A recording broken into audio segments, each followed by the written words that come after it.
pandangan Bapak ini pajak itu terdiri dari unsur-unsur pertama. Nah, unsur-unsur pertama, iuran masyarakat kepada negara. Ya, iuran masyarakat kepada negara yang itu bersifat memaksa. Ya, berdasarkan undang-undang. Yang ketiga, tidak ada kontrapestasi langsung, dan yang ketiga untuk membiayai pengeluaran negara atau daerah. Ini teman-teman rangkaian dari berbagai teori yang disampaikan oleh para penulis ya. Pajak itu iuran masyarakat kepada negara. Jadi kita itu seperti halnya teman-teman bayar SPP di UIN karena merasa ya itu kewajiban itu, anak kewajiban ke negara. Itu berlaku untuk siapa, Pak? Yang berlakunya berlaku kepada warga negara yang memiliki penghasilan, ya, memiliki penghasilan wajib atau store ke negara sebagian ini. Selain kita juga menyetor ke urusan pribadi, bekal kita di akhirat yang disebut dengan zakat. Ada untuk ke negara yaitu pajak sebagai kewajiban orang yang memiliki penghasilan. Apalagi kita kelebihan harta melimpah ruah juga harus disisihkan untuk zakat yang disebut dengan diswat zakat infak sodako. Itu perlu ya. Bagi siapa? Bagi yang memiliki penghasilan, hartanya melimpah, hartanya meluah, hartanya ya, artinya ada. Setelah kita iuran kepada masyarakat itu intinya bersifat memaksa. Kalau kata-kata memaksa tidak berdasarkan undang-undang ini bahaya. Karena memaksa itu pidana, laporan memaksa itu. Tapi karena ini untuk kepentingan bersama yang dipayungi oleh undang-undang maka tidak menghasilkan pidana. Karena ini mah kewajiban seorang warga negara yang memiliki penghasilan baik pribadi maupun badan atau perusahaan, organisasi atau lembaga wajib wajibnya. Dan setelah itu pajak itu tidak ada kontraprestasi langsung. Maksudnya kumaha ini Pak? Maksudnya ketika kita bayar pajak tiap bulan atau tiap tahun itu tidak pada saat kita bayar terus ada kerasa manfaatnya oleh kita, tidak langsung kita setor langsung dilaksanakan. Mau bangun tidak, ya. Disetorkan itu ditampung dulu baru dibikin tadi RAPBN ya, rencana anggaran pembelanja nasional negara, itu baru dibikin dulu teman-teman semua ya. Ada apa yang itu ada pajak yang nanti kita ketika kita bayar langsung dapat dirasakan manfaatnya, timbal baliknya ada tidak ada kontrapasti langsung. Untuk apa? Nah, itu untuk membiayai pengeluaran negara atau daerah. Jadi 4 poin ini penting. Jadi selain untuk pembangunan fasilitas negara juga untuk membiayai pengeluaran negara daerah. Maksudnya pengeluaran yang bagaimana, Pak? Kan pengeluaran itu ada pengeluaran untuk fasilitas, sarana dan prasarana, juga harus dibayar juga terkait dengan SDM-nya, sumber daya manusianya, pegawai-pegawai yang memanagenya, mengaturnya, yang disebut dengan ASN hari ini, yang dulu disebut dengan PNS, pegawai negeri sipil. Itu dari mana? Gaji itu dari pajak negara. Dari siapa lagi kalau bukan dari rakyat? Makanya kalau tidak benar memberikan pelayanan kepada warga, kepada masyarakat yang sudah digaji oleh eh, rakyatnya sendiri, itu dosa kita ini ya, harus berikan pelayanan. Makanya orang-orang ASN, orang-orang aparatur itu tongsok ya, tampil asa legeg-legegan lah, itu kan dari kita, oleh kita, untuk kita ya. Jadi tidak boleh seperti itu.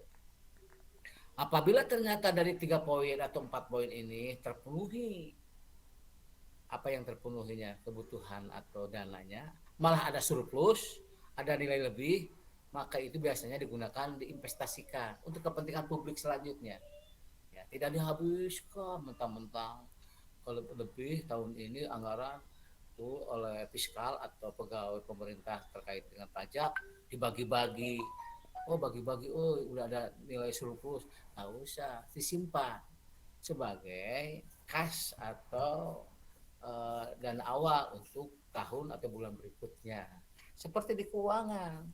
Kalau bulan ini ada saldo, maka akan masuk saldo awal bulan berikutnya. Itu kan kumulatif. Anda juga IPK begitu. IPK Anda dari awal satu semester 2 3 sampai 4 sekarang itu kumulatif. Kalau lebih bagus. Kalau jelek takut nanti perkuliahan lebih jelek. Ya. Kalau jelek nah makanya ini kan ini penting teman-teman semua ya, penting harus diperhatikan terkait dengan iuran ya, iuran pajak. Selanjutnya apalagi teman-teman, nah ternyata yang harus teman-teman calon pemimpin bangsa yang hari ini ya lagi berikhtiar untuk menggapai cita-cita yang diinginkan. Selanjutnya kalau kita mau belajar pajak itu harus mengetahui fungsi pajak. Nah, ya, ternyata fungsi pajak ini di sini sudah dibuatkan ada dua, ada fungsi budgeter, ada fungsi reguler. Nah ini yang harus dipahami. Kalau budgeter sumber pembiayaan, sumber pembiayaannya di mana? Harus tahu pajak itu. Yang kedua reguler, untuk cara mengaturnya, melaksanakannya kebijakan bidang sosial ekonomi kumaha begitu. Ini juga harus diinginkan. Jadi biasanya kalau yang pertama itu pajak budgeter itu pajak untuk memberikan sumbangan terbesar dalam penerimaan negara. Budgeter itu kan ini sumber pembiayaan. Ya.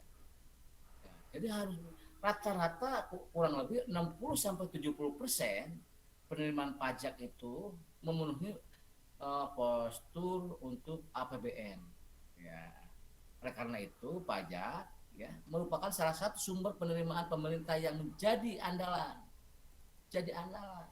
Kalau itu dimanage dengan baik dan benar. Kalau tidak dibaik dengan benar asal memanage akan banyak kebocoran.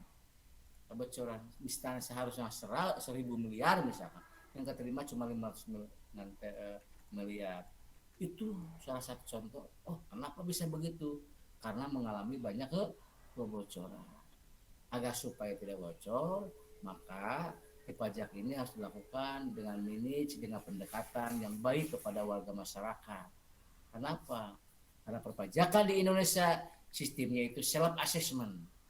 Maksudnya apa Pak self assessment?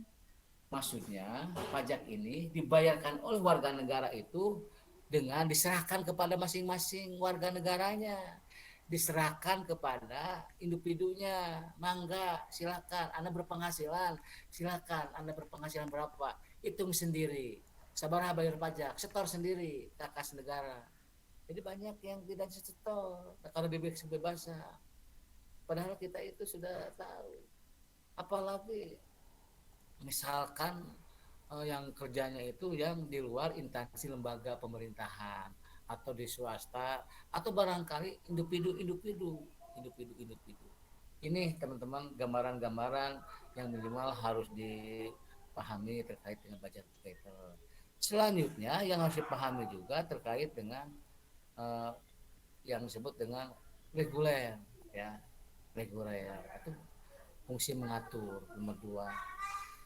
Maksudnya gimana? Ini fungsi pajak itu sebagai alat untuk mengatur masyarakat atau untuk mengatur kebijaksanaan pemerintah di bidang sosial ekonomi.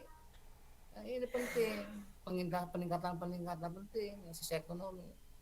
Ya, di antaranya di sini sudah ada nih pajak yang harus diminimal. Ini di antaranya. Kalau di antaranya itu adalah ini hanya sebagian contoh.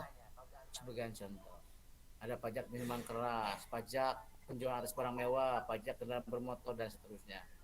Wah, ini ada pajak minuman keras. Ada pajak, ada diatur. Pajak minuman keras ini pajak yang memang dikelola, artinya harus dikenakan pajaknya.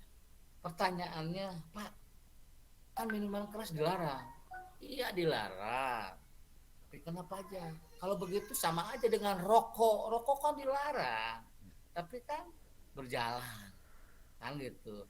Malah di dalam rokok ditulis dilarang merokok akan menyebabkan kematian janin jantung, tapi tetap aja karena di antara rokok ini ada pajak yang tertinggi juga masuk kas negara untuk membantu dana pembangunan negara pemerintahan. Yang penting ya yang lazim, yang biasa, yang merokoknya yang tidak disebut dengan kecanduan atau yang disebut dengan apa namanya tidak menurut aturan yang menyebabkan sakit, menyebabkan kematian. Sama juga. Artinya ini dikenakan pajak minuman keras artinya bukan berarti minuman keras dibolehkan, bukan. Kalau saya ambil contoh sama dengan rokok, itu aja yang sederhana. Rokok kan tidak boleh pemerintah, tapi tidak di ini kan. Cuma kalau rokok kan tidak boleh, yaitu ketika dirokok hanya dianya sendiri. Tapi kalau minuman keras hati-hati bisa merugikan orang lain. Dengan minuman keras itu bisa mencelakakan orang lain, mengakibatkan membahayakan dan seterusnya. Ini pajak barang mewah, ini orang-orang kaya ini dikenakan oleh pemerintah. Ya harus ada keadilan. Jadi untuk memberikan atau masukan-masukan tambahan pajak atau pajak kendaraan bermotor dan seterusnya. Ini penting teman-teman ya, sehingga bisa berlanjut. Dan setelah itu baru pemerintah harus mengimbangi dengan memberikan pelayanan publik yang memadai, ya, artinya sesuai dengan kebutuhan dan keinginan konsumen. Itu teman-teman semua yang untuk fungsi pajak ini harus tahu. Apalagi teman-teman untuk pajak itu banyak, kalau pajak itu. Apalagi di sini ada perbedaan dengan pungutan lain. Karena ada pajak yang diminta tapi bisa ada kontra prestasi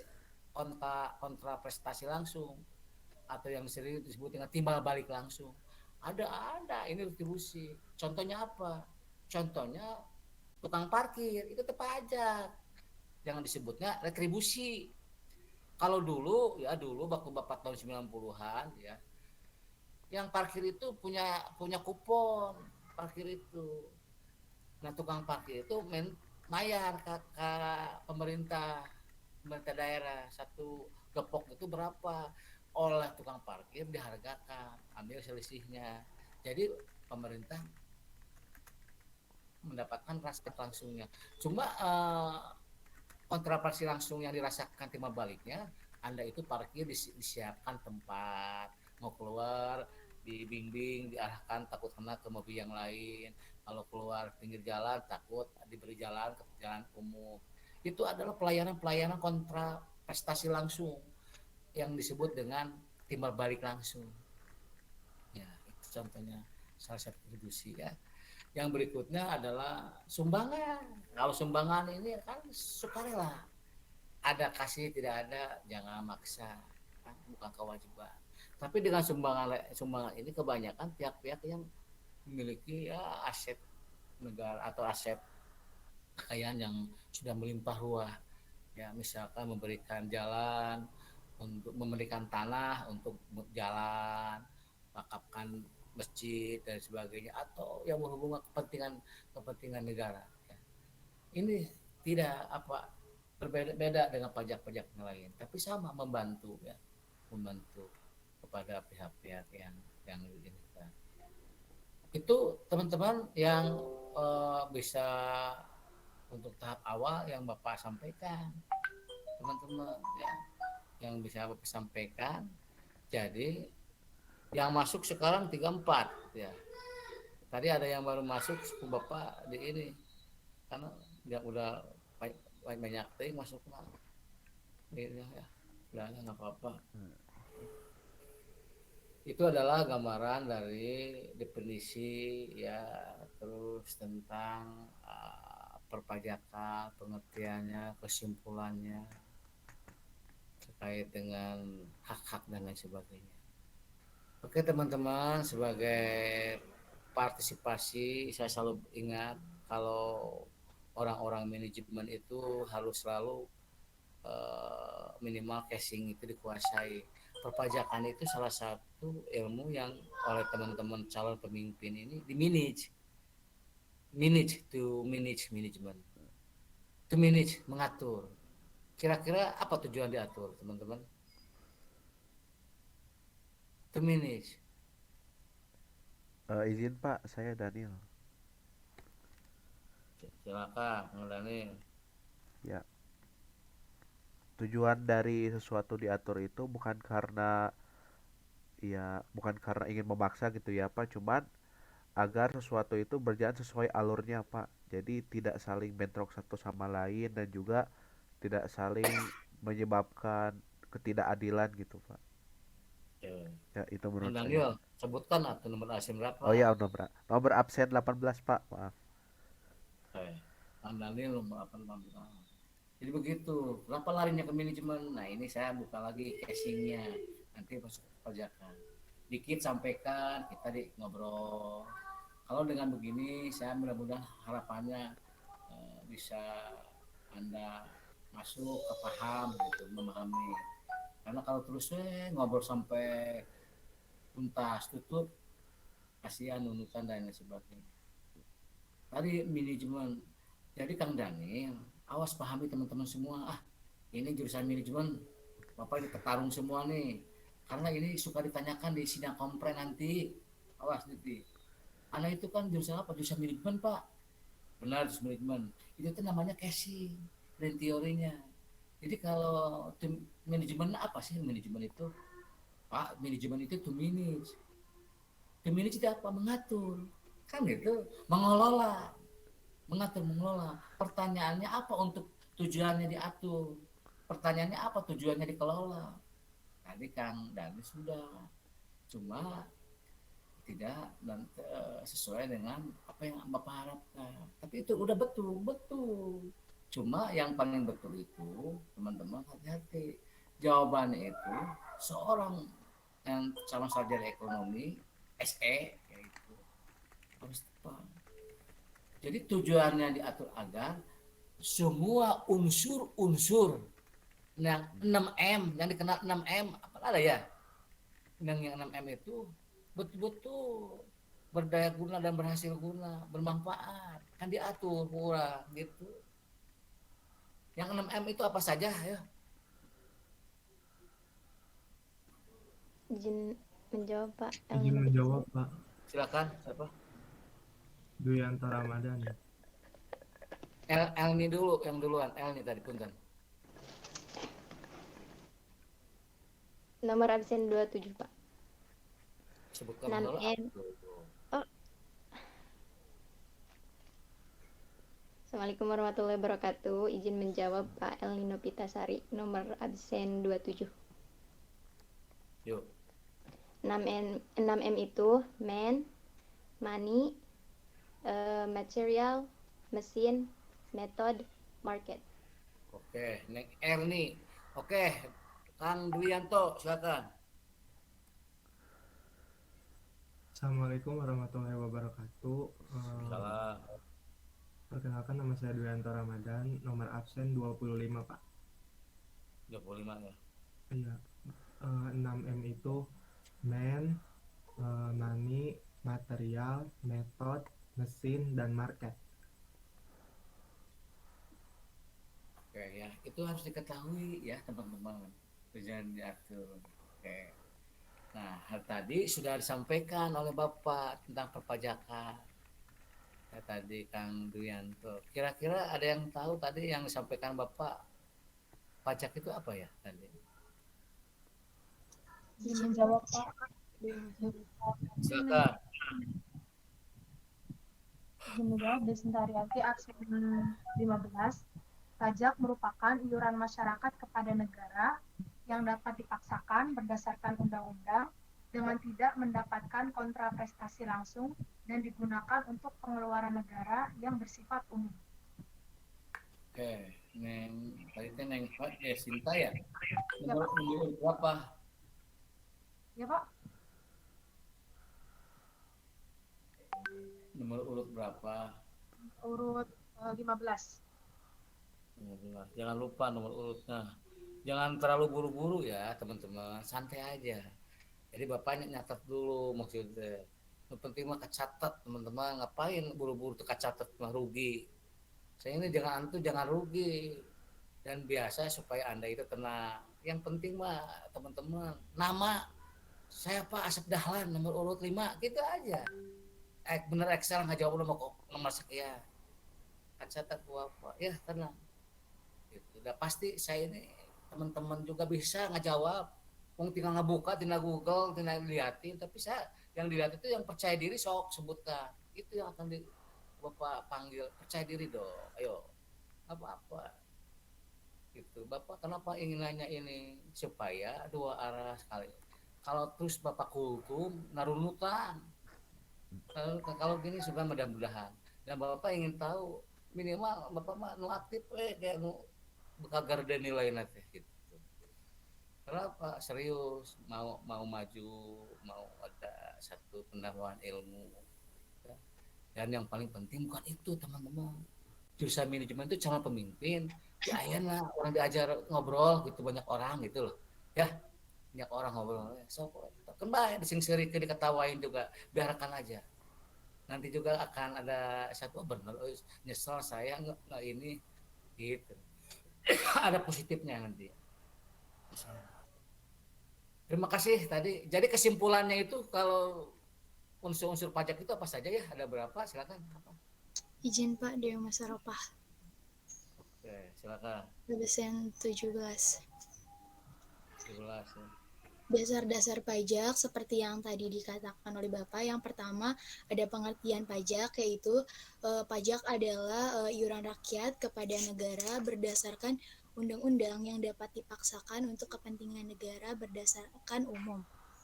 Selanjutnya, yang kedua ada juga yang disebut dengan unsur-unsur pajak. Yang pertama iuran dari rakyat kepada negara, yang kedua berdasarkan undang-undang, yang ketiga kontraprestasi yang secara langsung, yang keempat untuk membiayai rumah tangga negara. Maksudnya tadi tanpa ada kontraprestasi. Yang ketiga ada fungsi pajak. Fungsi pajak itu ada dua. Yang pertama sebagai budgeter atau sebagai sumber pembiayaan. Yang kedua sebagai keraguleran. Cukup terlalu jauh deh. Saya menanyakannya itu kesimpulan pajak. Jadi tadi dari pengertian tadi pajak yang disampaikan oleh yang dijawab oleh Neng Desinta ya Yanto itu disimpulkan pajak itu dari pengertian tadi ada 4 gitu. 1 iuran masyarakat ke negara tidak dipaksakan, tidak menampakkan nanti kontraproduktif langsung untuk membiayai pengeluaran yang lain. Itu aja kesimpulan dari itu semua. Jadi yang lain-lain itu belum gitu ya, maksudnya bagian wilayah pertanian yang lain. Jadi kalau kita itu bagus sebenarnya, cuma kan apa namanya kalau tidak ditanyakan yang reguler budgeter itu ngapain jawab lebar waktu gitu nih. Nanti juga kalau di sidang begitu, kalau yang ditanyakan jawab, yang tidak ditanyakan mah diam gitu ya. Insya Allah dari sekarang saya selalu menyampaikan ini di sidang kompre ada biar teman-teman menyiapkan dari sekarang, karena kalau sering-sering dibacakan dari sekarang jadi kayak spontan jawaban tuh keren. Di antaranya yang tadi teman-teman, makanya saya selalu bilang kita pertanyaan casing manajemen itu ditanyakan di sidang kompre teh. Anda jurusan apa? Jurusan manajemen. Apalagi kalau manajemen itu kan grand teorinya, apalagi nanti di konsentrasinya yang disebut dengan middle theory. Misalkan Anda konsentrasi keuangan, gitu itu yang ditanyakan teh keuangan, gitu. Keuangan bidang keuangan apa? SDM. Kalau keuangan pasti tidak akan jauh pertanyaan tentang rasio-rasio keuangan, likuiditas, solvabilitas, rentabilitas gitu. Kalau berbicara tentang SDM terkait dengan kinerja pegawai, efisiensi, efektif gitu. Terkait marketing, pemasaran, terkait dengan keputusan pembelian, loyalitas, kepuasan pelanggan dan seterusnya. Itu aja yang harus teman-teman siapkan. Terima kasih yang sudah tadi ya, sudah 5 orang, Kang Daniel, Kang Elmi, Duwianto, Desinta, dan Neng Dewi ya, sudah berpartisipasi. Saya akan coba ingin menanyakan lagi. Ini tadi sudah disampaikan juga oleh Neng Dewi yang semangat fungsi pajak. Ya, ya, fungsi pajak itu tadi sudah disampaikan. Saya ingin minimal eh, fungsi pajak itu apa saja yang Anda atau teman-teman ketahui. Silakan. Izin menjawab, Pak. Silakan.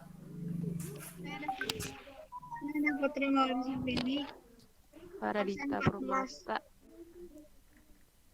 Kalau Anda sudah disilakan langsung ngomong bisiku orang lain deh atau sok saya tadi deh. Silakan. Ya Putri absen 14, Pak. So, apa itu? Fungsi pajak ada 2, ada budgeter, yaitu sumber pembiayaan, lalu ada reguler, yaitu mengatur atau melaksanakan kebijakan di bidang sosial ekonomi. Lalu di reguler itu ada, udah. Cukup, ada 2 katanya. Ada yang satu fungsi budgeter, reguler, yang kedua HAM itu harus minimal budgeter teh fungsi nu kumaha teh budgeter teh pembiayaan teh kumaha. Nah, minimal kan teman-teman harus paham. Kalau yang reguler teh bagaimana melaksanakannya dan seterusnya. Keren. Nah, selanjutnya ya teman-teman, ini biar teman ini kalau Pak yang disebut dengan pajak-pajak yang tadi disebutkan tadi, ada juga pajak yang tidak mendapatkan kontraprestasi langsung. Kalau bahasa cek orang Bandung mah nyetorkan pajak tapi ada timbal balik langsung. Sedangkan tadi pengertian pajak itu tidak mendapatkan kontraprestasi langsung atau timbal balik. Ada nggak pajak yang mendapatkan timbal balik langsung? Ada nggak? Saya Destia, Pak. Oke, Neng Des, ya. Nomor absen 11. Ya, santai aja, pelan-pelan. Karena Bapak catat dulu, Destia, sebelah, absen 16, Pak. Ya, gitu aja, nomor sesuai. Silakan. Yang tidak mendapat kontraprestasi langsung, yang pertama itu retribusi. Contohnya kayak tukang parkir, sama sumbangan. Contohnya kayak wakaf jalan. Kalau distribusi, contoh tukang parkir, emang dirasakan kontraprestasi langsungnya Pak? Yang dari apa itu namanya, tiket parkir itu, Pak. Tempatnya ya, ada tempat, terus ketika kita mau keluar ya kita dilayani, tapi tidak sedikit teman-teman, ada juga yang nakal tukang parkir teh. Hari kita nyari-nyari parkiran dicuekin ya, begitu kita mau keluar mau pergi nyala lampurkeun nunggu parkiran, ada yang gitu.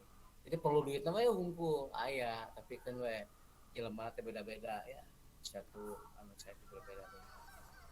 Itu barangkali alhamdulillah kelihatannya kelas B ini kompak Kang Daniel. Kang Daniel punya warga masyarakatnya keren-keren ke rumah Garuri saroleh berkah ini boleh. Insya Allah ya, menjadi satu doa ya, motivasi teman-teman harus semangat ya, harus semangat sehingga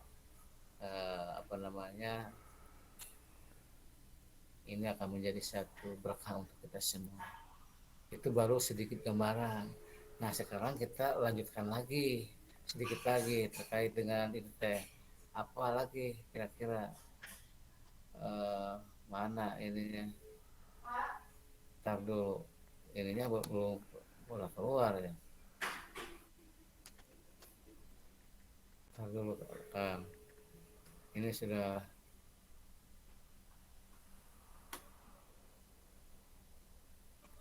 tadi sampai, nah ini nih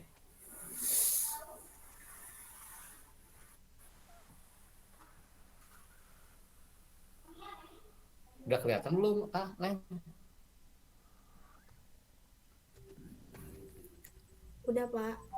Yang Udah, ini Pak. tadi sampai di sini. Kita lanjutkan lagi teman-teman. Mohon perhatian nih, yang kedua, yang terakhir nih saya sampaikan. Yang berikutnya ternyata pembagian pajak itu ya ada berdasarkan golongan, berdasarkan sifat, ada berdasarkan pemungut atau pengelola, anu ngaturna, anu menjadi fasilitatorna, ada ini nih ya, menjadi fasilitatornya. Ada sifat ininya. Nah, ini yang ketiga poin ini, teman-teman ya, itu akan menjadi satu poin untuk teman-teman tatkala teman-teman bisa memahaminya.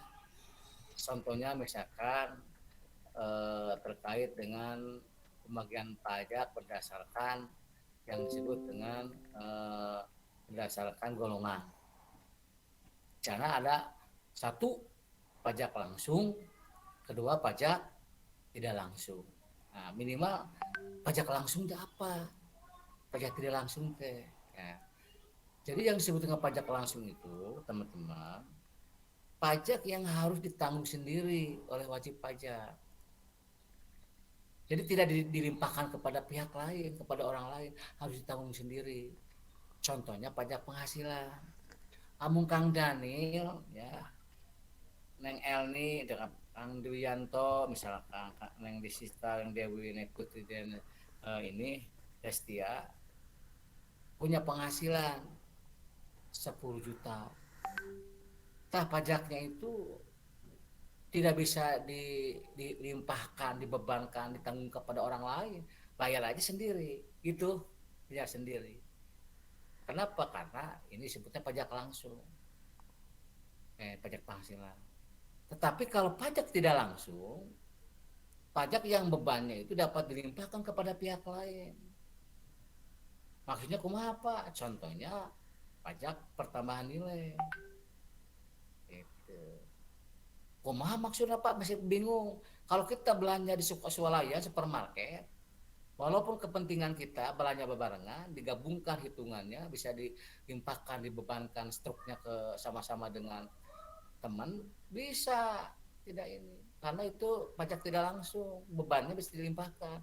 Misalkan saya belanja segala macam, tiba-tiba ada teman Kang Daniel datang, ngambil misalkan rokok atau ngambil minuman, begitu mau masuk ke kasir digabungkan, disatukan aja, tidak, karena nanti pajak tidak langsung bisa dibebankan kepada yang lain, dihitung yang bayar nama anu temannya aja yang pertama ngajak gitu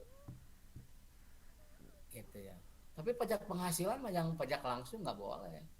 Penghasilan Kang Daniel ya harus bayar Kang Daniel, nggak boleh dilimpahkan kepada pihak yang lain gitu ya. Itu gambaran menurut golongannya, pajak langsung dan tidak langsung.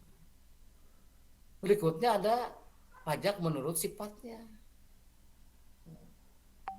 Kalau pajak menurut sifatnya ini biasanya ini ada dua, ada pajak subjektif dan pajak objektif. Kalau pajak subjektif yang bagaimana? Ya pajak yang berpangkal atas atau berdasarkan pada subjeknya, subjek ya, artinya keadaan diri wajib pajak maksudnya itu. Sama ini yang keadaan diri wajib pajak itu terkait dengan pajak penghasilan. Tapi kalau pajak objektif, jadi pajak yang berdasarkan objeknya ini juga tanpa memperhatikan keadaan diri wajib pajak. Yang tadi PPN gitu. Subjektif pajak langsung berarti samanya. Objektif pakai tidak langsung. Itu teman-teman menurut sifatnya. Yang berikutnya pajak menurut lembaga pemungutnya. Siapa sih yang menjadi fasilitatornya? Siapakah yang menghimpunnya? Biasanya ini adalah pajak pusat. Pajak pusat dan pajak daerah. Pajak pusat apa? Pajak pusat itu pajak yang dipungut oleh pemerintah pusat. dan tentunya digunakan untuk membiayai rumah tangga negara. Contohnya apa Pak? Pajak pusat itu, contohnya pajak penghasilan tadi, PPN, pajak penjualan atas barang mewah, itu masuk pada pajak pusat. Ada juga yang kedua, yaitu pajak daerah. Nah, hati-hati. Kalau berbicara pajak daerah, ada dua, pajak provinsi dan pajak kabupaten kota. Kenapa harus dua dipisahkan? Karena pajak provinsi dan kabupaten kota terpisah. Teman-teman harus tahu, terpisah. Contohnya pajak provinsi, ya pajak kendaraan bermotor, misalkan balik nama kendaraan bermotor, pajak bahan bakar misalkan kan itu, dan seterusnya, atau pajak rokok dan seterusnya. Kalau pajak kabupaten kota yang punya daerah masing-masing, contohnya pajak kota Bandung, ya itu yang diambilnya itu pajak yang ada di wilayah kita. Misalkan pajak penerangan jalan, pajak reklamu, kan gitu. Kota yang paling ini mah pajak hotel, pajak hotel, pajak restoran, gitu.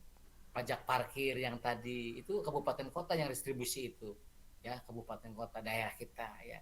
Pajak hiburan, ya hiburan. PBB masuk tuh, PBB kabupaten kota dan seterusnya. Itu teman-teman yang dimasuk dengan apa namanya pajak-pajak daerah. Nah, setelah itu kita setelah memahami itu, nah selanjutnya kita harus tahu asas-asas pemungutan pajaknya. Ya harus diketahui, ada 4, equality ya, equality, certainty, convenience, dan ekonomi. Sudah dijelaskan di sini sedikit-sedikit. Quality itu harus adil dan merata, itu pajak itu harus adil dan merata ya. Jadi pajak itu adil, yang dikenakan kepada mereka yang berpenghasilan gitu ya. Certainty, waktu dan besarnya harus sesuai, kapan dan besarannya itu sudah istilahnya itu udah betul lah. Yang penghasilnya gede maka kena pajaknya besar. Nah, kalau kecil ya pasti kecil. Nah, selanjutnya convenience, itu tidak menyulitkan. Kalau urusan pajak jangan dipersulit lah. Kalau dipersulit warga kumaha tuh. Makanya pajak itu kalau bisa dimudahkan. Yang penting mah warga kumaha carana boga penghasilan nyalator Pak duit pajak, menyetorkan sisa ini. Untuk apa? Untuk pembangunan negara. Dan ingat juga harus dipisahkan untuk pajak kita ke bekal kita nanti di akhirat harus juga. Makanya orang-orang yang di agama itu kalau penghasilan tinggi itu ingat infak sedekahnya, ingat zakatnya sama. Jadi kita itu supaya apa? Supaya bahagia dunia dan akhirat. Kalau untuk di dunia tadi pajak untuk membangun negara, kalau untuk di akhirat bekal kita. Karena yang akan dibawa kekayaan kita yang melimpah ruah di dunia, mau dibawa mobil, rumah, sawan berlimpah muah. Tapi yang akan kita rasakan itu ada infak sedekah zakatnya. Itu yang akan diinikan, apalagi dalam kepentingan untuk istilahnya itu masyarakat banyak, masyarakat yang tidak mampu, anak yatim piatu, membangun rumah-rumah Allah, itu keren-keren ya, harus dilaksanakan. Dan yang terakhir harus ekonomi, harus rendah, efisiensi, efektif ya, tidak harus ini ya, pemungutan itu harus rendah. Mun bisa mah justru ya kan sistemnya kan self assessment itu sistemnya kita yang hitung, kita yang memasukkan ke dalam formulir, kita yang mengantarkan ke banknya. Itu sistem tidak dihinkan. Ada nggak pajak yang langsung dihitung oleh negara atau fiskalnya? Ada. PBB mah dihitung oleh ini. Kita tiba-tiba tagihan aja dikasih setruk PBB lembaran berapa bayar ya.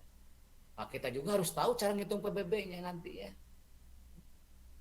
Itu berdasarkan apa? Nanti ada tarif dan berdasarkan lokasi bangunan, posisi dan lain sebagainya. Tahapan bangunnya juga macam-macam dan lain sebagainya. Ini teman-teman untuk pembagian pajak ya. Sekali lagi pembagian pajak itu ada golongan, berdasarkan golongan, berdasarkan sifat, pemungutan dan pengelolaan. Asas pemungutan pajak ada 4, equity, certainty, compliance, dan ekonomi. Selanjutnya, sekarang tarif pajak.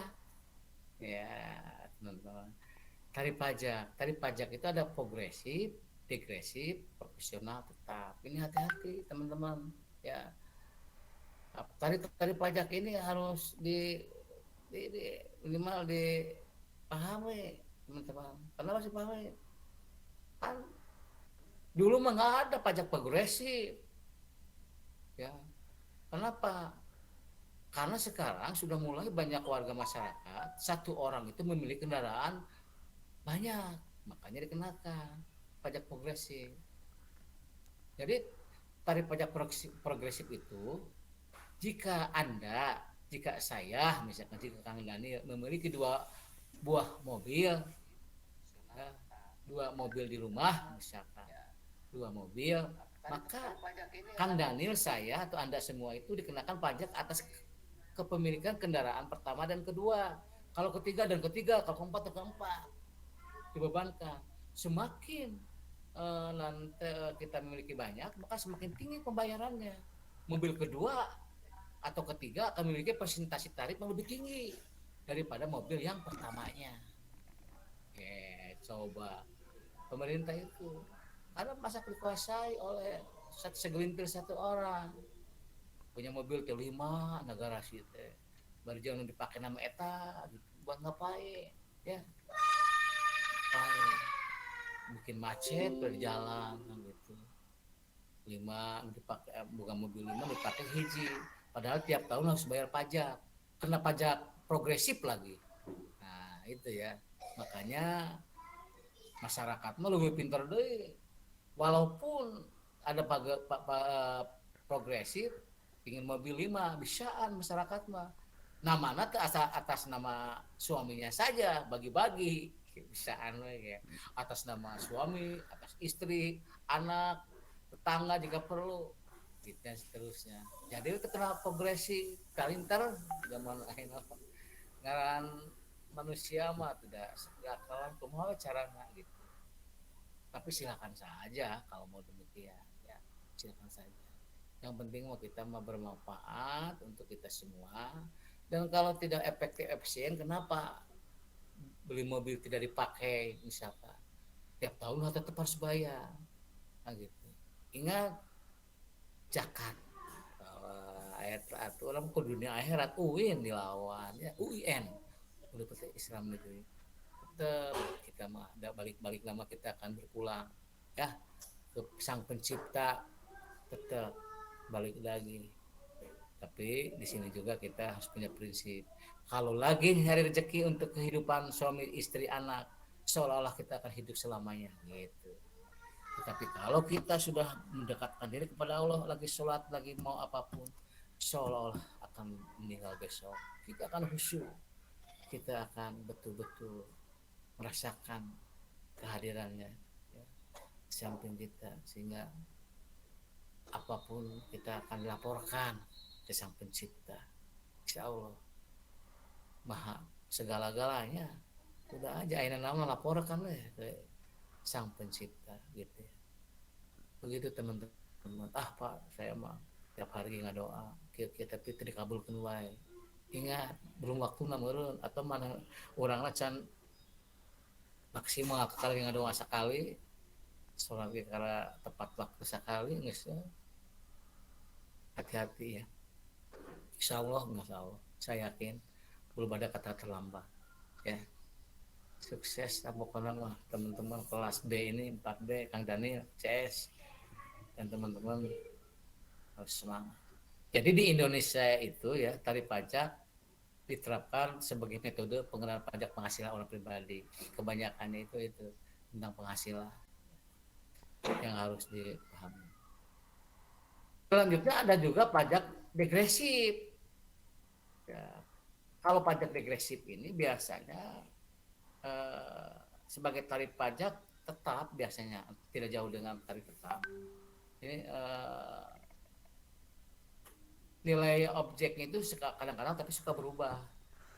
Ini degresif itu biasanya tuh kalau dari apa ya, dari atas ke bawah menurun gitu, yang gitu ya, terus itu yang harus kita ya. Selanjutnya teman-teman semua ya, yang harus teman-teman pahami itu terkait dengan pajak degresif itu yang berhubungan dengan rata-rata gitu ya, yang rata-rata berhubungan dengan pajak yang presentasinya semakin kecil gitu ya. Jadi jumlah yang dijadikan sebagian dasar kena pajaknya itu semakin kecil.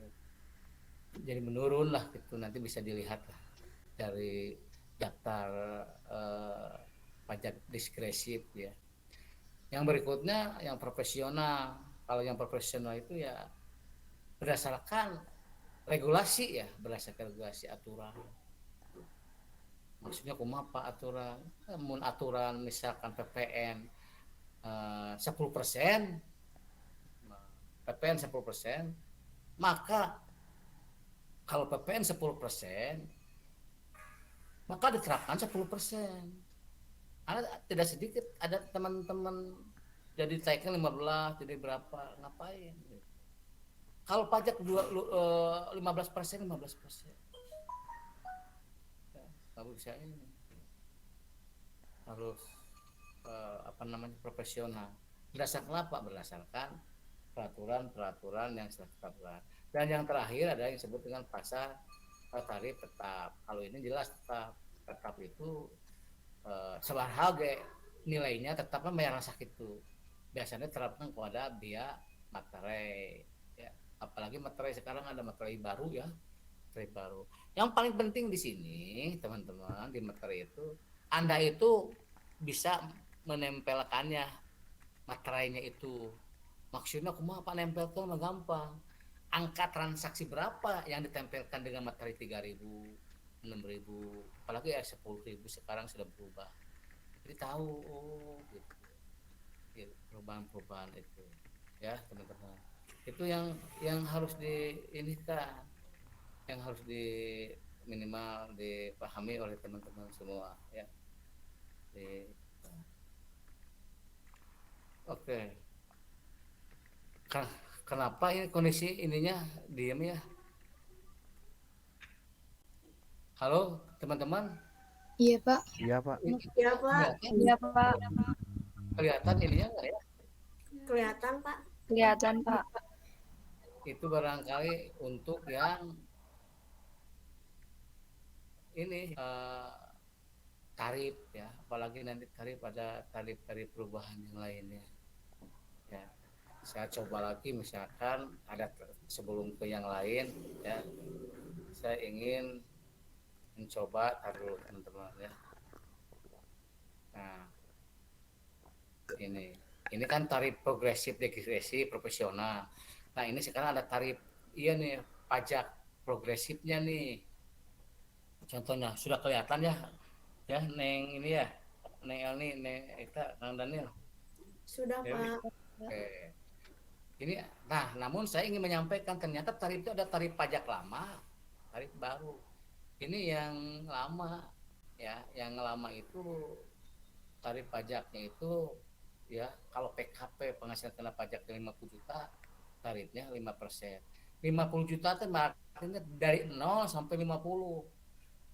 Rata-rata pegawai orang mah, pegawai gitu ya, rakyat kecil, model bapak, model siapapun dari 0 sampai 50 juta.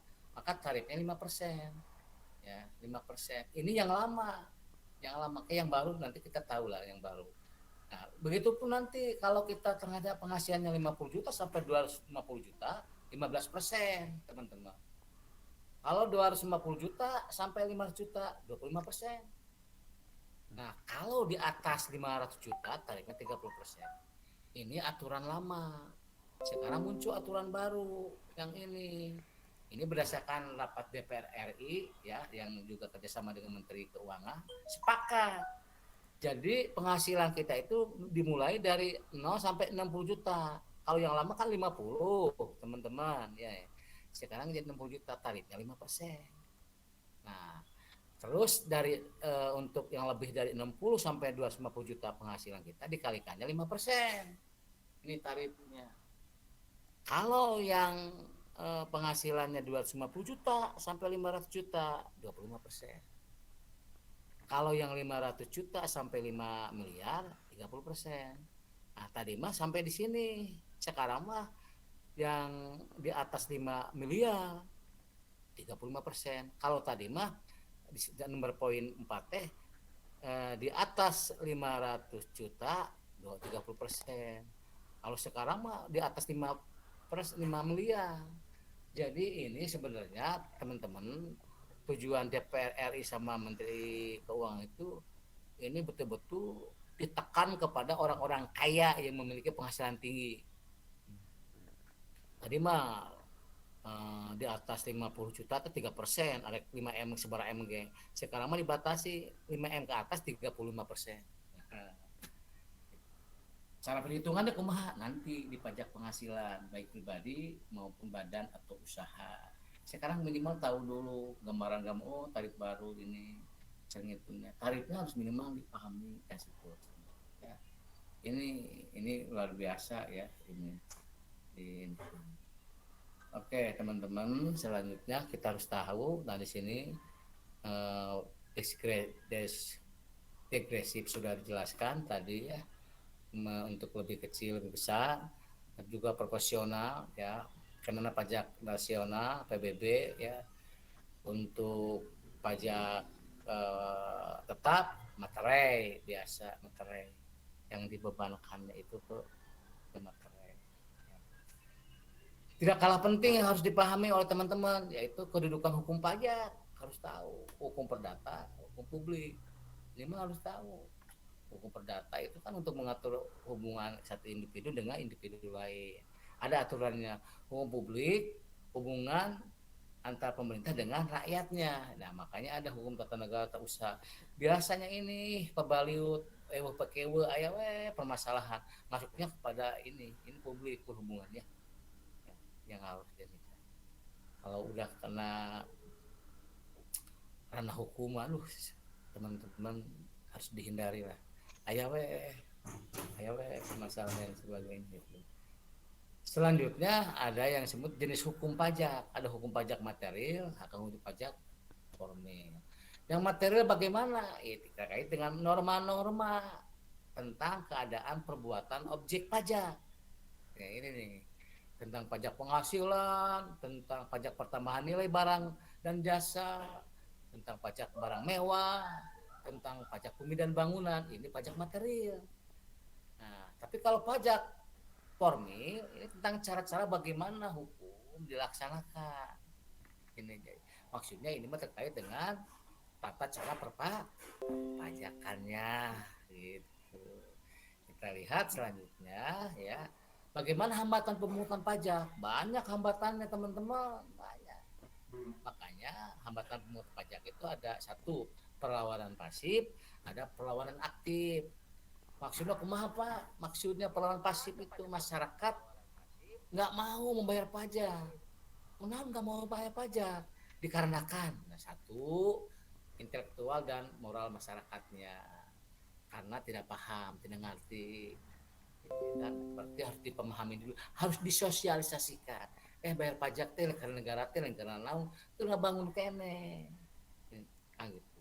Kedua, ya sebab masyarakat tidak mau membayar pajak itu sistem perpajakannya yang sulit dipahami.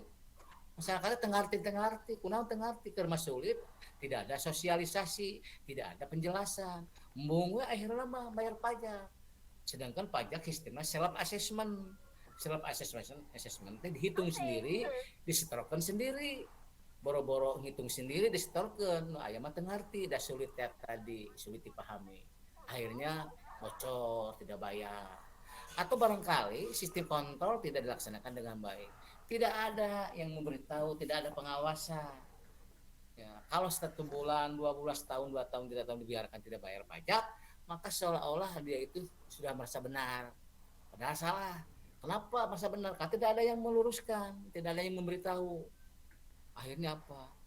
Punya penghasilan tapi tidak memberikan setoran pajak ke negara. Gitu.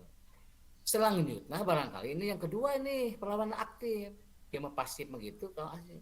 Jadi usaha-usaha ini mah untuk menghindar pembayaran pajak, ya nggak mau ya bayar pajak itu langsung ditujukan kepada Fiskus.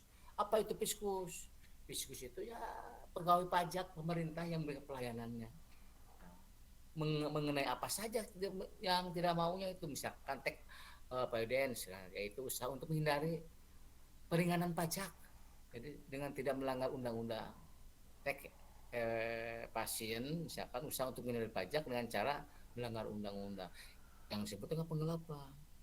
Ingat teman-teman, waktu zaman dulu ada kasus Gayus ya, golongan 3 pegawai negeri tapi uangnya ratusan miliar di tabungan di rekeningnya. Itu apa? Kalau pajak mah peluang untuk itunya gampang.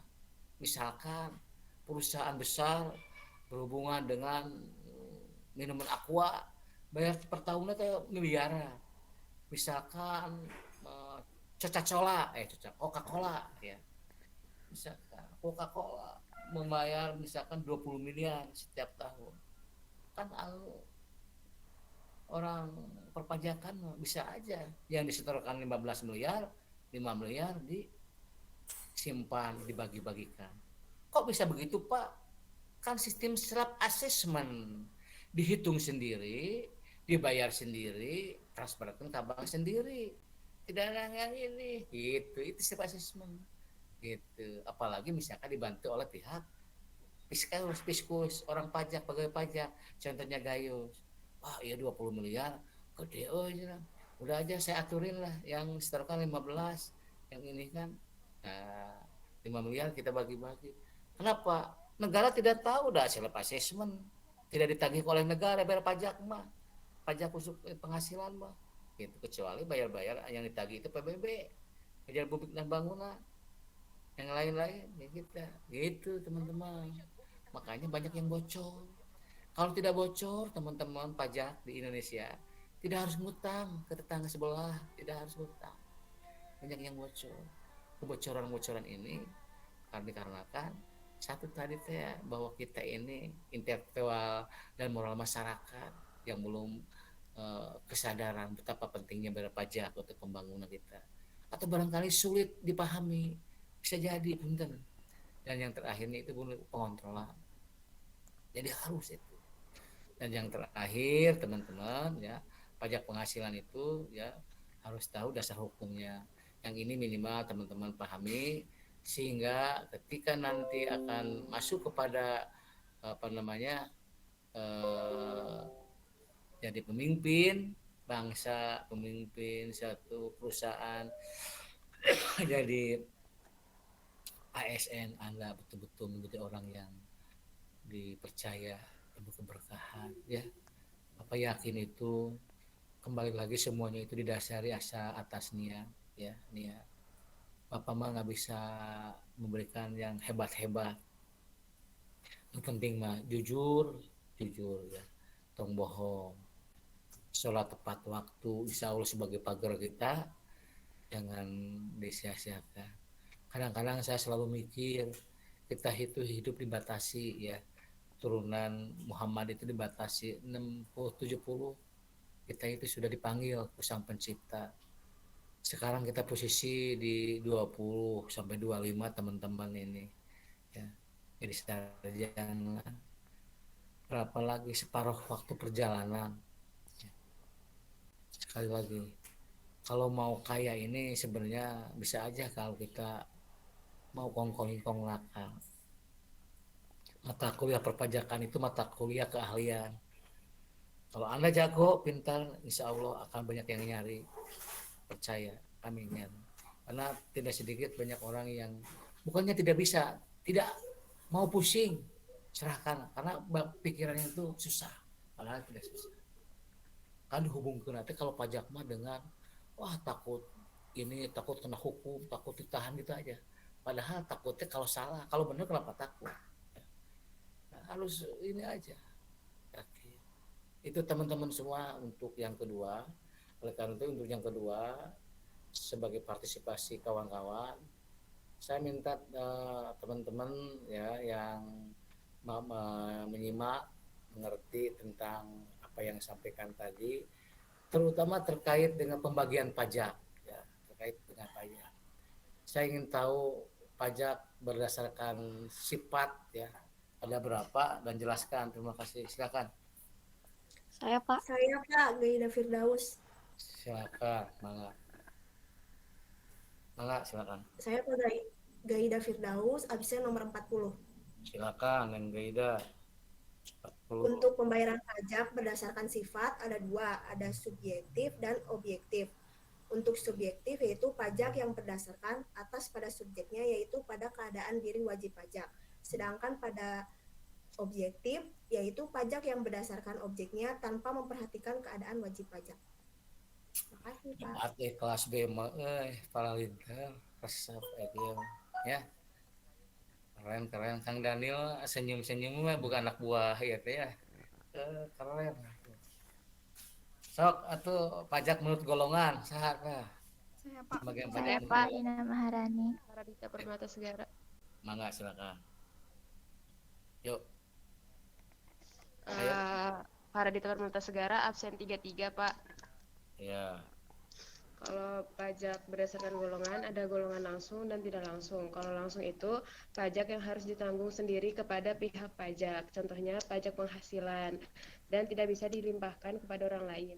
Terus kalau yang tidak langsung itu dapat dilimpahkan kepada orang lain. Contohnya itu kalau lagi belanja, Pak. Nah, iya. Malah linker Kang Daniel. Geus orang tutup. Kang geus baralisa iya. Ya. Keren Kang Duyanto. So, jadi kalau dengan begini itu saya memberikan motivasi mencatat, mendengar, kan gitu. Hidup itu tidak hanya mendengar tapi mencatat gitu. Ketika lupa ada catatan, walaupun hanya yang penting-penting. Kalau ini dilakukan setiap pelajaran mata kuliah ke siapapun, saya yakin Anda A nilainya. Saya yakin percaya itu. Coba lakukan. Nanti kalau ternyata gagal, kita ngobrol lagi strateginya bagaimana. Karena di tentu Bapak lebih berpengalaman S1, S2, S3 gitu, menggunakan itu sukses gitu loh. Kita berbagi gitu. Dan kalau gini caranya kan minimal mual jenuh, mengantuk gitunya. Karena orang ini belum nanti kalau biasanya Bapak itu nanya, tolong Neng Fitri yang disebut ini sekarang kan ingin inisiatif dulu. Saya melihat inisiatif dari teman-teman saya Pak Asep Dahlan nomor urut 5 gitu ya, yang aktif. Karena apa, saya yakin bagi orang yang ingin maju, ingin ada perubahan, bismillah, kata Pak Kadar tadi, salah bener mau dikuaki, bismillah gitu. Kalau tidak sekarang kapan lagi? Kalau bukan kita siapa lagi ya kan karena menurut itu juga kan Allah tidak akan merubah nasib seseorang apabila dianya tidak mau merubah. Udah aja lah, bismillah gitu loh. Minimal setiap pertemuan ngobrol ngacung jeung Pak Kadar, catatan saya ayat terus, selesai sudah. Mau ngapain lagi kan gitu. Gitu teman-teman. Yuk, bagi yang masih belum, nah bagi yang sering ya, kasih kesempatan yang lain. Kalau yang lain tidak ada, baru coba yang biasa aktif baru masuk deh. Jadi berbagi. Harapan saya semua jadi luar biasa. Nanti saya ngasih nilai kelas B, A semua kan bangga Bapak. Keren ya gitu. Gitu ya. So, rangsang. Yang tadinya IPK kecil rangsang. Ayo pokoknya ya minimal. Gitu. Silakan cek ini. Kalau Bapak itu mau ragu ngasih nilai. Walaupun Anda UTS jeblok juga. Kalau lihat dari cara aktifan bagus. Nah, ada berbagai strategi yang ini. Ya, tadi sudah dijawab dengan Pak Dita ya, tadi keren ya, keren. Nah, saya ingin tahu ya ini nih terkait dengan, nah ini nih teman-teman tarif. Saya ingin tahu tarif. Kalau tarif 250 juta sampai 500 juta seberapa persen tarifnya?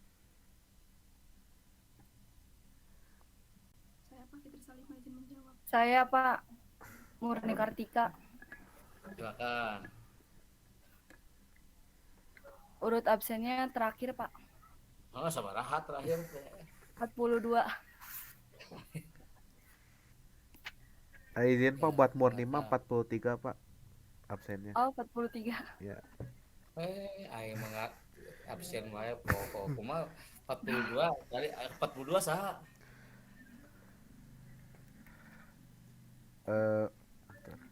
Ya, Tarif pajak yang 250 50 sampai 250 ya, Pak?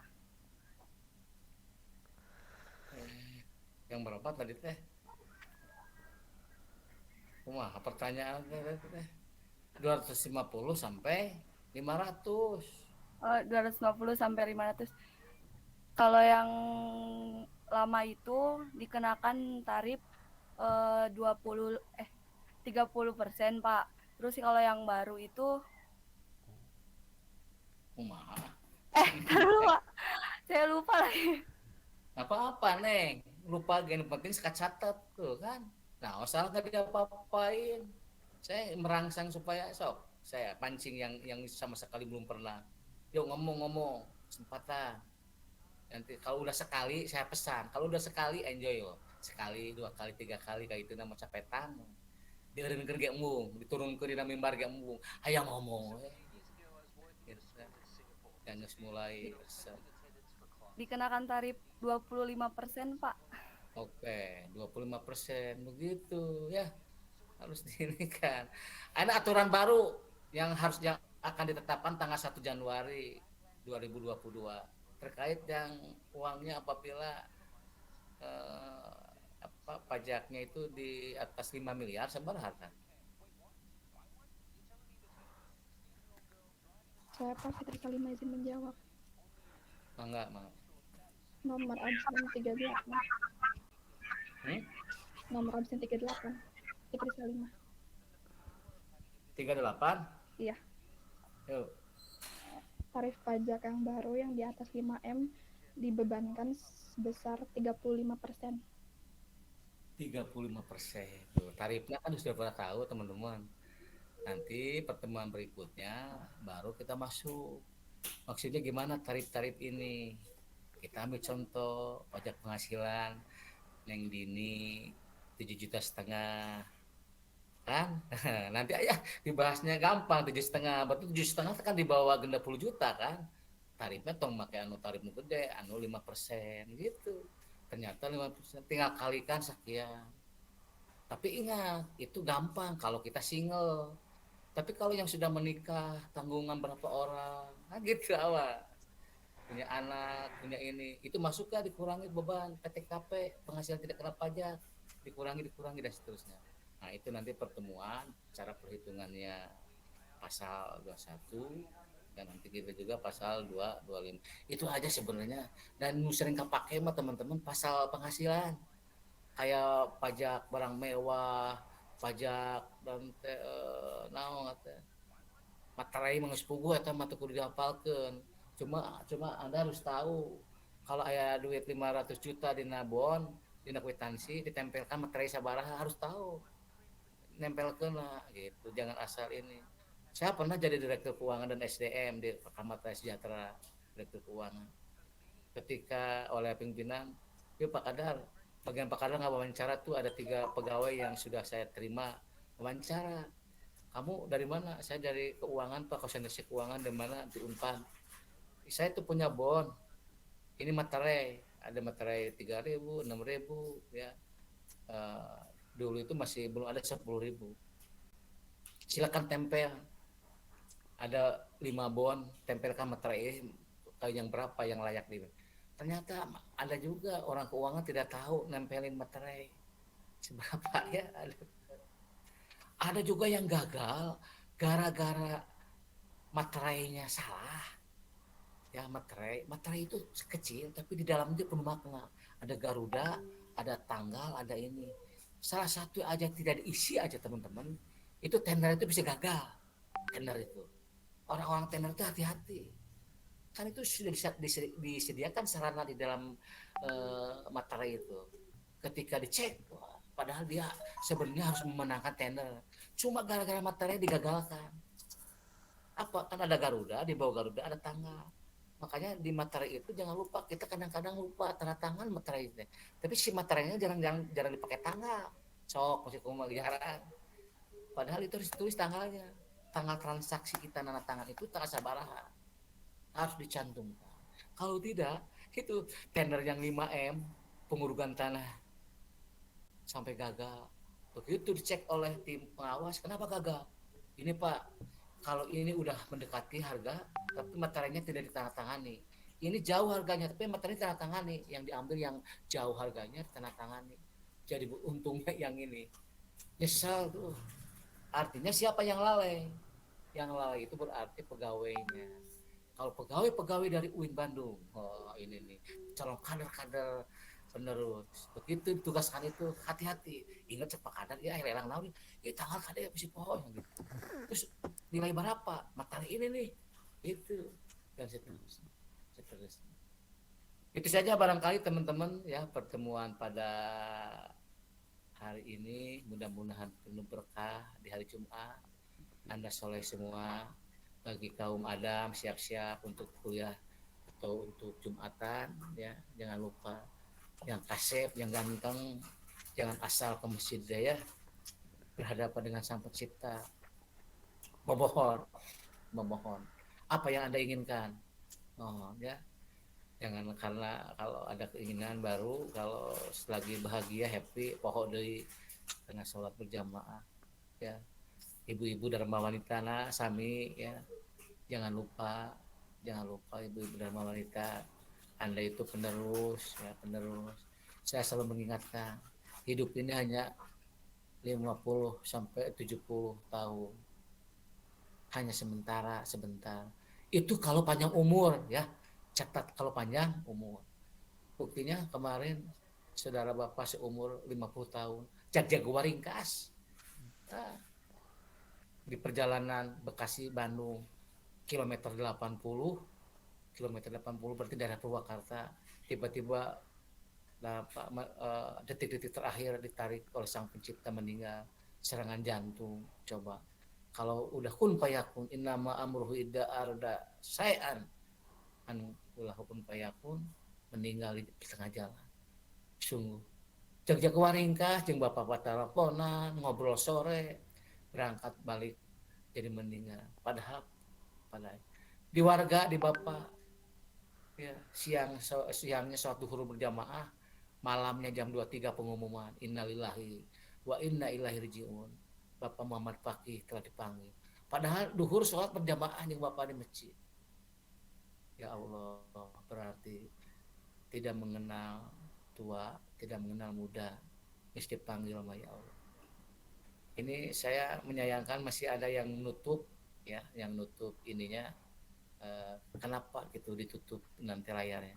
Saya sangat hormat, mengapresiasi yang dari awal standby dibuka ya, keren. Saya yakin, saya doakan Anda sukses selalu, percaya, karena Anda menghargai seorang dosen, seorang guru yang memberikan untuk masa depan Anda. Tiba-tiba Anda hanya menampilkan nama aja. Saya suka sedih ya, kecuali kalau sinyal itu lain soal. Ini nunggu aja guys, iya nanti tutup deh. Saya yakin, saya selalu mendoakan mudah-mudahan kembali kepada jalan yang benar. Tapi sekali lagi bagi yang tadi di awal Kang Daniel, jelas yang saya tahu Kang Daniel mah di awal muncul tapi ke ayeuna standby geus, poin di Bapak mah geus luar biasa. Tapi yang lain ya, yang lain sok mau ngapain lagi sih? Baik-baik dengan Bapak, mau asa-asa Bapak ngasih nilai juga, percaya sama Bapak ya. Tampil aja, kenapa sih muncul gini gitu, ngobrol. Pak saya ini, Pak saya belum mengerti ini Pak. Apa saya malu di monitor gini mah, mau dijapri aja nanti lewat ya. Enggak, sok yang Bapak mah silahkan ya. Tapi kembali lagi ya, sok Andanya harus itu. Yang Bapak mah minta naon ge mangga, asal ulah minta duit ya. Mangga. Gitu ya. Insya Allah teman-teman berkah untuk semua, sukses selalu ya. Hari ini tidak ada kuliah lagi, istirahat, kalau ada kuliah lagi siap-siap. sekarang sebentar lagi mau Jumatan. Keren buat Anda semua kelas B, 4B. Saya bangga. Pantas Bapak di akhir kuliah hari ini mengucapkan BBSK. BBSK. Bapak bangga sama kamu. Gitu ya.